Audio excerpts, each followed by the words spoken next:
Bom dia, nono ano. Hoje a nossa aula, como sempre, né?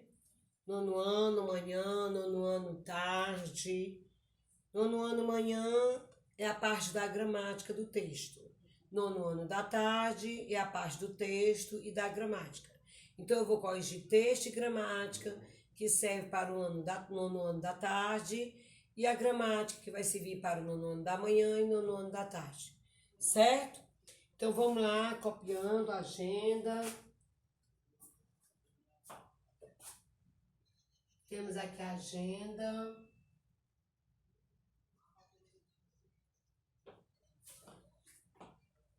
Nono ano.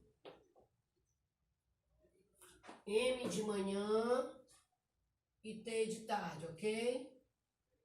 Módulo 2. Módulo 2. Então, nós temos gramática,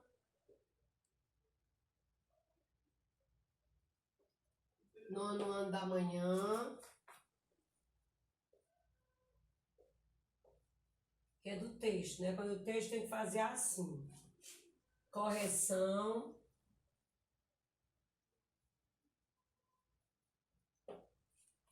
Página 52 a 57. Mais exercício, que é o exercício que vocês vão fazer em casa.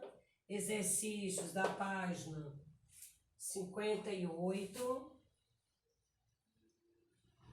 a 62. De gramática do nono ano da manhã.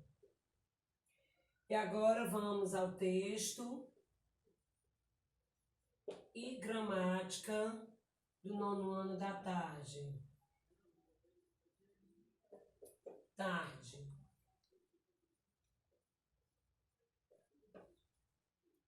Correção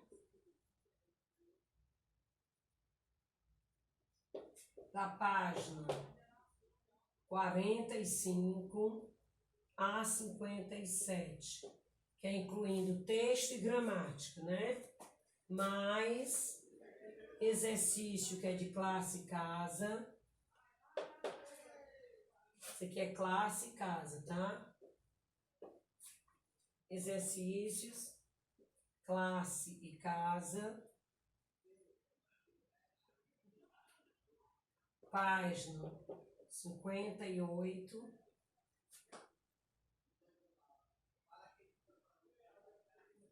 Página 58 a 64.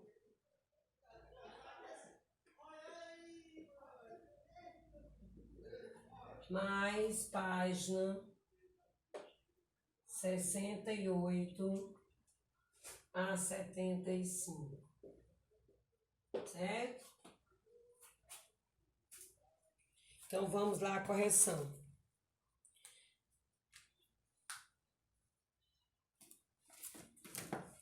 Temos aí, no caso aí, nono ano manhã e nono ano tarde, certo? Parte de gramática e a parte de texto e gramática. Então, vamos lá a correção. Na página 52, começando, parte da gramática, na página 45, né? Logo com a turma da tarde. Vou começar na página 45 e quando chegar na página da gramática, que é 52, a turma do nono ano da tarde começa a corrigir. Então, vamos à página 45, nono ano da manhã. Desculpe, nono ano da tarde. Nono ano da tarde, página 45 a 47, que é incluindo texto e gramática. Página 45, correção, nono ano tarde e nono ano manhã, quando começar a gramática, começa. Então, temos escrevendo sobre o texto. Primeira questão. O trecho desse romance é narrado em primeira pessoa. Que personagem narra a história e que efeito de sentido a escolha desse foco narrativo provoca na história? Aí a resposta seria: a história é narrada por Axel em primeira pessoa. Isso determina que o narrador ele não apenas apresenta os fatos, mas também as vivencia, e por esse motivo tudo que é narrado é a visão subjetiva que ele tem dos fatos. Na segunda questão, a resposta seria: item A, explique o que havia nesse manuscrito. Estava escrito como se chegava ao centro da Terra. No item B, o que Axel temia que acontecesse? Que o tio iria querer embarcar em uma aventura imediatamente após a descoberta do significado do manuscrito. Na terceira questão, item A, por que Axel acreditava nisso? A resposta seria: como o tio era cientista, ele sabia que só conseguiria convencê-lo se tivesse argumentos fundamentais e com fundamento científico. B, que argumento ele utilizou para convencer o tio? Bem, primeiro ele tentou fazer um questionamento, né? A respeito de informações que ele tinha no pergaminho. Depois começou a imaginar que em algum momento o tio ele não conseguiria responder e desinteresse, no caso, não conseguiria responder e ficaria distraído em relação à viagem, né? Ele iria realmente desistir da viagem. Isso ele pensava, né? Após fracassado o plano, ele partiu para objeções científicas que pudessem mostrar ao tio como a aventura era um absurdo. Na quarta questão, a resposta ficaria: ele buscava conquistar a fama. Na quinta, a resposta da quinta questão: sim, o professor se mostra muito sistemático, pois tem tudo organizado e de forma bem detalhada. Na página 46, nós temos o seguinte, a resposta. Axel, a resposta da página 46, questão 6. As explicações e o entusiasmo instigaram Axel. Na sétima, porque mesmo havendo muitos obstáculos científicos impedindo essa viagem, Lindenbrock ainda insistia em realizá-la. Resposta: porque ele era um cientista e tinha necessidade de descobrir e entender as situações novas que surgiam.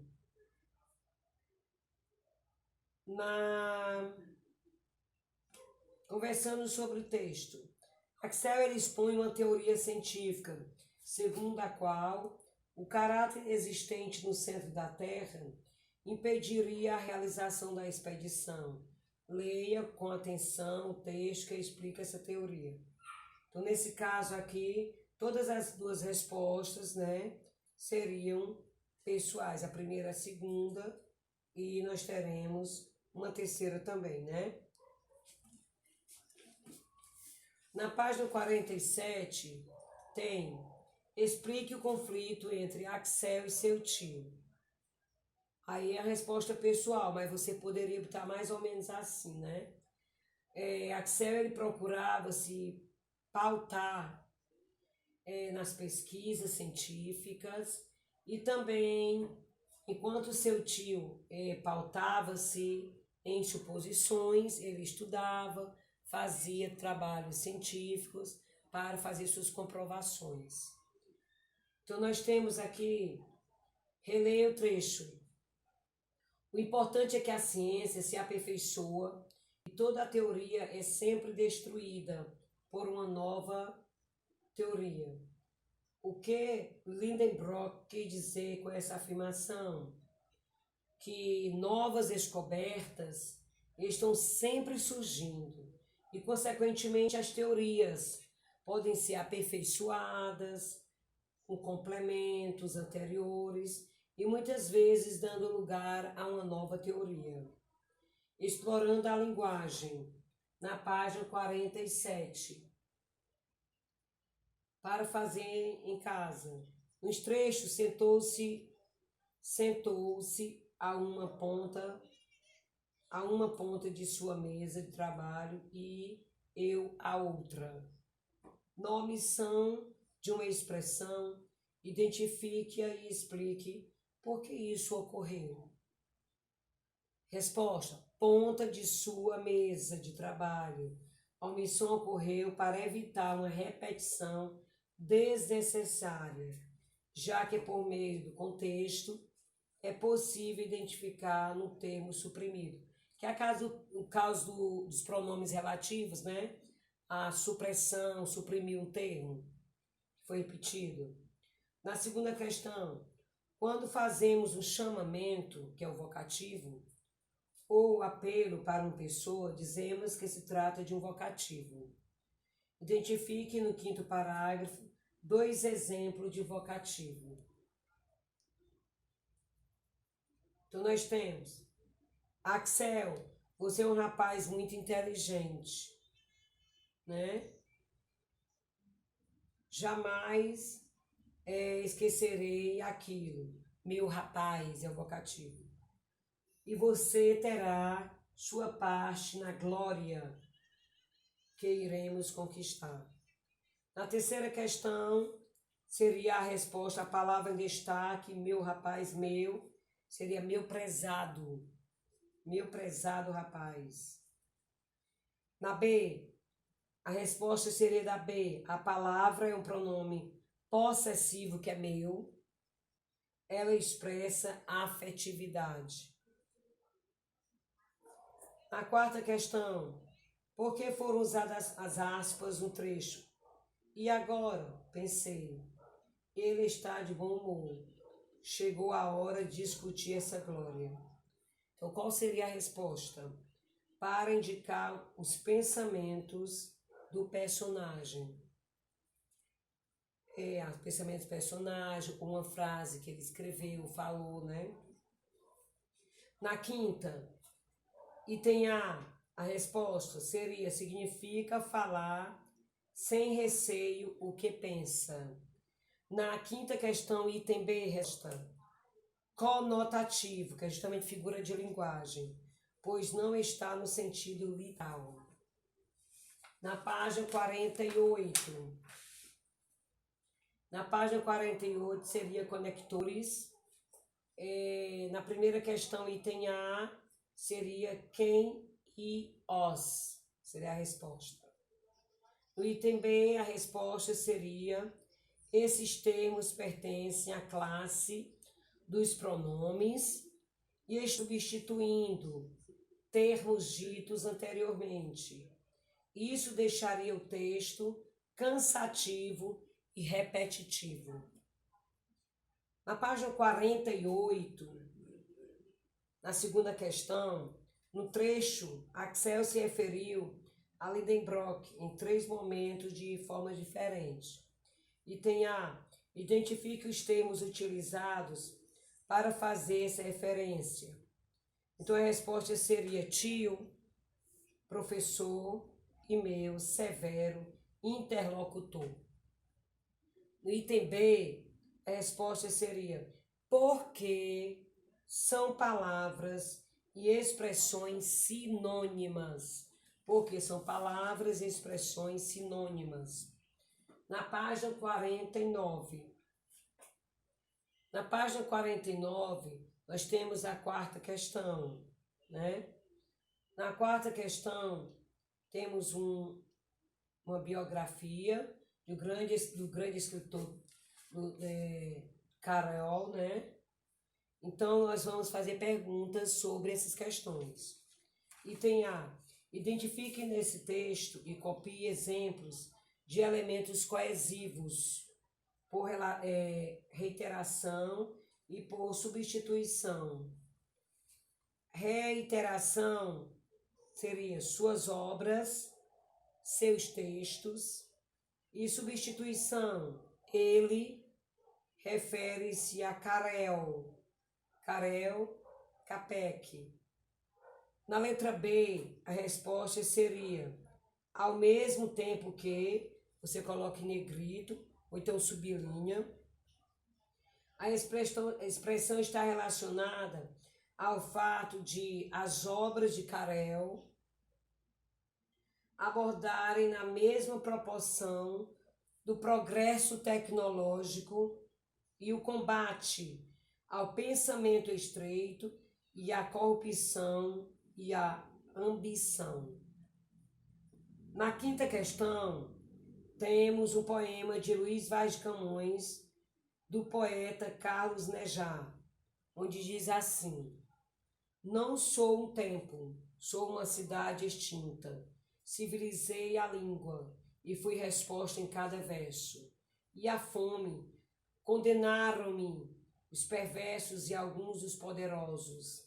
Amei a pátria injustamente, cega como eu, um dos olhos. E não pôde ver-me enquanto vivo.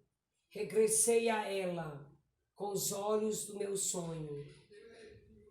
sonho precavido. E o idioma não passa de um poema, salvo da espuma, igual a mim, bebido pelo sol de um país que me desterra. Carlos Nejar, Luiz Vaz de Camões. Item A. Qual é o tema central desse poema? A resposta seria: o poema trata do poeta Camões, desiludido com sua pátria. B. Seria a resposta: elas exercem a função de ligar as orações de modo a auxiliar na construção do sentido do texto. Na página 50. Na página 50 temos a primeira parte do trecho, refere-se a que parte do romance? Seria a situação inicial, a apresentação, que é o primeiro quadrado. 2. Resposta: é o narrador personagem e é possível identificá-lo por ser um narrador que participa da história. Personagem contando-a em primeira pessoa. Terceira seria resposta: no passado. Quarta questão, resposta: o narrador Victor Frankenstein e o monstro.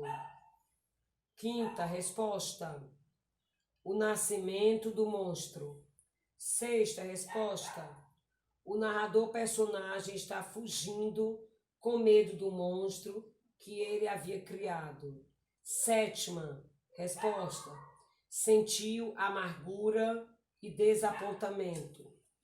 Na página 51, no caso aqui na página 51, é simplesmente algo para você reproduzir o texto, né? Então você vai organizar o texto, que depois eu vou passar para vocês essa página aqui, né? Para receber a produção do texto sobre esse romance, né? Produção de um romance. Depois eu vou receber esse material aí. É o aluno que me envia pelo WhatsApp ou Google Sala de Aula. Na página 52, que já entra o nono ano da manhã, nós temos a primeira questão. Item A, 2 orações. Item B, a função é relacionar as orações nunca permitindo, uma paixão ou um desejo passageiro que perturbe sua tranquilidade. Nesse caso, o que é classificado como conjunção subordinada integrante. Então, você observa que o texto aqui, ele fala que a pessoa, para vencer na vida, não deve deixar o quê? Não deve deixar que as paixões atrapalhem os seus objetivos, né? Que muitas vezes elas são passageiras. Então, elas podem muito bem prejudicar o futuro da pessoa. Tanto que o pai ele se preocupava em sempre perguntar como é que está a filha ou o filho aqui no texto, né, nesse trecho. E a filha respondia que no inverno, na primavera e no verão, ela não via as coisas passarem. Por quê? Porque ela estava sempre focada no trabalho e nos estudos, né?